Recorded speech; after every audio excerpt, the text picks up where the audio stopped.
Hello. I'm going to be dealing with another one of those race rows that erupt periodically and with increasing unfortunate frequency in the UK and in the USA. And they all come from the same source, the left. The people on the left evidently are of the opinion that if the other guys do it, that whatever they do, it's wrong. And if they say it, if they're on the left, whatever they do is correct.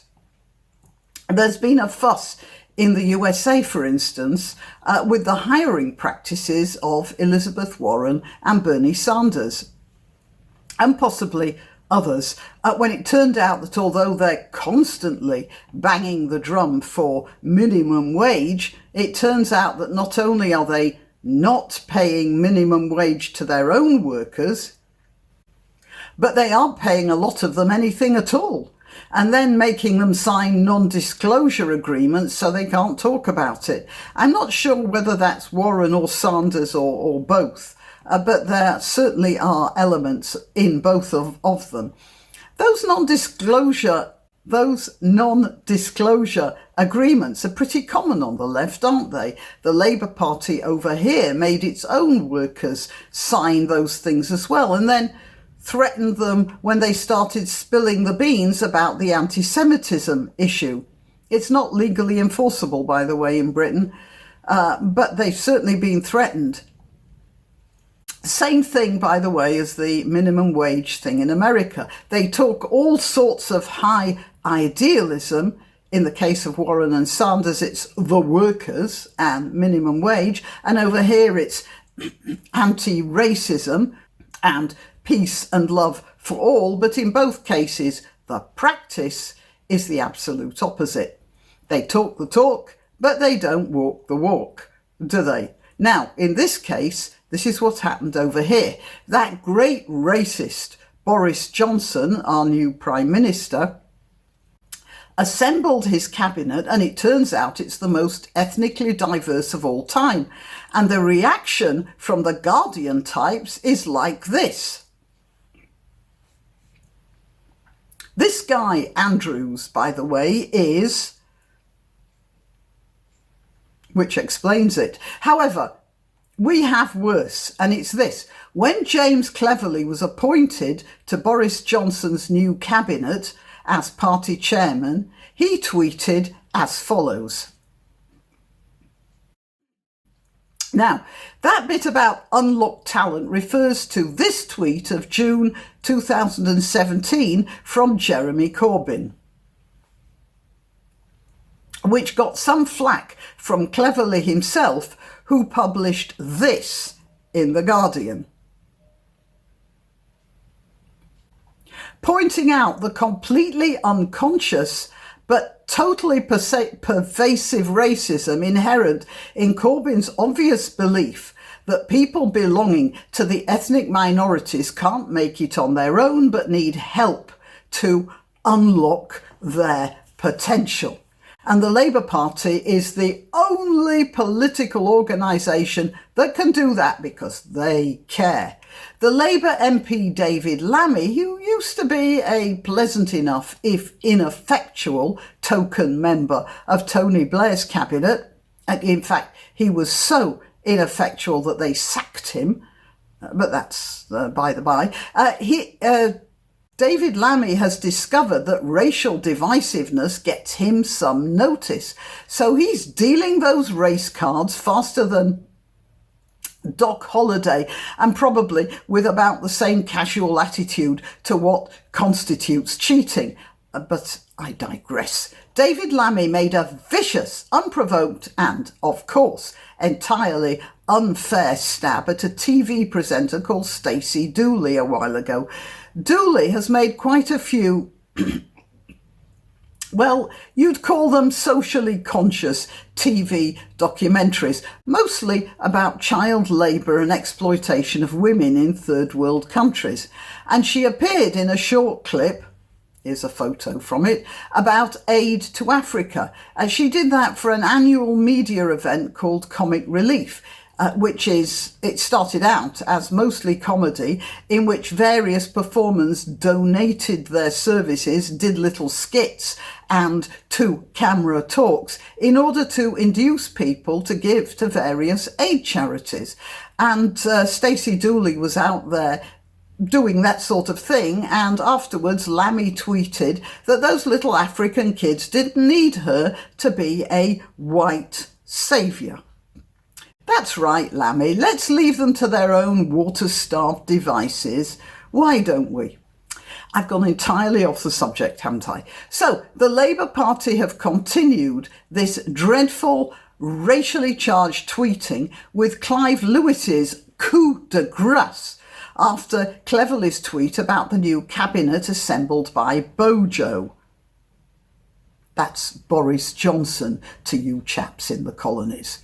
And this is what he says. I'll read it in full because a simple screenshot won't do it justice, but I'm going to start at the end because that requires some explanation.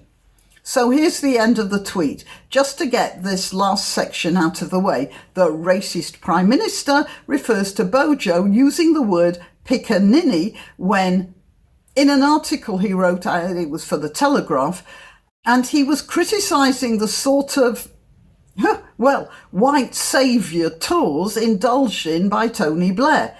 And he was using the word pickaninnies to describe the attitudes of people who feel all warm and fuzzy when they see happy, smiling black people cheering the bountiful return of their white ex-masters to their African ex-colonies.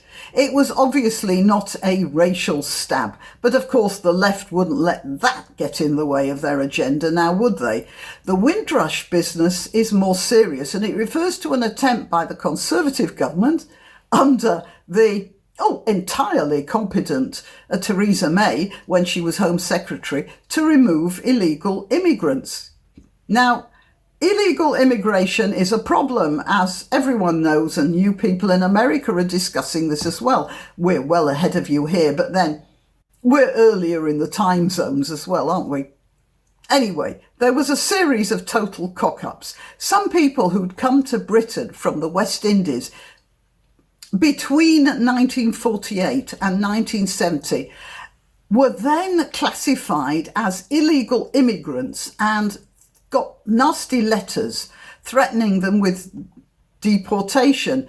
Some were actually deported. I think it wasn't such an awful lot, but still, not at all nice. The reason for the cock-up was that most of these people actually came to this country without any official documentation.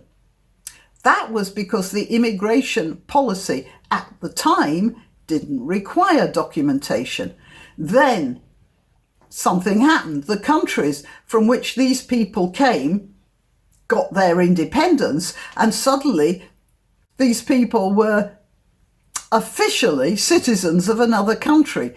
The government didn't respond to this correctly, and the Home Office officials just rolled ahead applying the laws because that's what they do. But many hundreds lived under a threatening cloud for years before the government got their act together. They're now talking about compensation and the right to return for those who were sent out.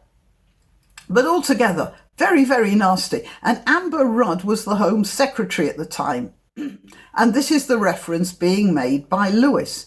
However, it's equally obvious that although Rudd was maybe inexperienced, but definitely incompetent to do the job she'd been given, she wasn't being racist. She was just going with the laws, twisted as they were, and which would have applied just as equally to white West Indians. There were some, By the way, the whole mess was exposed by some work from the Guardian newspaper. So you see, even a paper like that has its uses. It's just a shame they don't stick with good investigative stuff like this. Anyway, the point of that little excursion into what's known as the Windrush scandal shows only that Amber Rudd is incompetent. Frankly, I don't think she should be in the cabinet, but simply because of that, not because of racism, of which Lewis makes so much. Now let's get back to the first part of the tweet. Genuine congratulations, James. I mean it. I'm just sorry you and the other black members of that cabinet, notice this, had to sell your souls and self-respect to get there. You serve under a racist PM and sit next to a Minister for Equalities previously fired for the Windrush scandal. So that's it. What he's saying is that, well, genuine congratulations, I mean it. It's quite obvious he doesn't mean it. He's a liar. He's a liar and a hypocrite. In just that first sentence, you can see he's a liar and a hypocrite. And then he says that any member of that cabinet has had to sell, if they're an ethnic minority, they have to sell their soul and self-respect to be there. I suppose I could devote an hour to picking apart the evil, the racism, and the viciousness of this tweet. But I think you lot watching this video are intelligent enough to see that for yourself. There are just no words which can really do justice to that. And it's all Labour. And I want to say, you guys in the USA, watch out, because what's the name of that woman, Erica, who made that video accusing somebody of telling her to go back to where she came from? It's coming your way as well, isn't it? Click on like, it really does help with the algorithm. Then click on subscribe and then on the bell. Sometimes you may find your subscription has lapsed without your knowledge, so keep on checking that button. Thanks for listening. Please like and subscribe, and if you wish to donate, click the subscribe star link where you can make a one-off payment or set up a regular contribution, or I have a PayPal account at grannyopteryx@gmail.com. Till next time.